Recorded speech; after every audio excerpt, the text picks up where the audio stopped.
Staré zvyky pomaly zanikajú. Väčšinou v obciach sa mladšie generácie snažia uchovať spomienky starých rodičov na fašiangy, Vianoce či pitačky.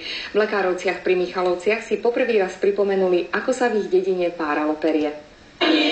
Takto to vyzeralo na dedine v časoch, keď ešte nepoznali televíziu ani rádio. Ženy si krátili dlhé zimné večery páraním peria. Napiekli fanky, kukuricu, červenú dyňu, na stôl vysypali perie a páralo sa. Pritom nechýbal spev, klebety a rozprávanie hrôzostrašných príbehov. Páralo sa však vždy len v takých rodinách, kde mali dievčatá súce na vydaj. V každej dedine bolo kopu husí, kopu kačiek.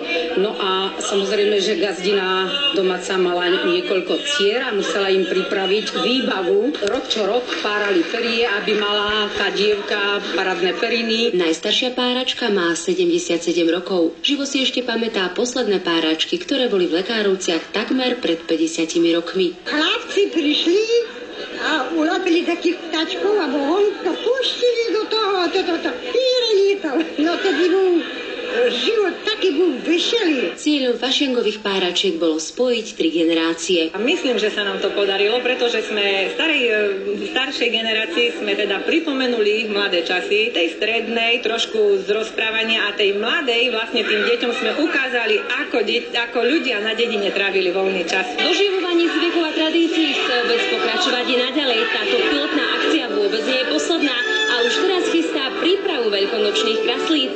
Z Lekároviec pre Slovenskú televíziu Kristína Bertičová.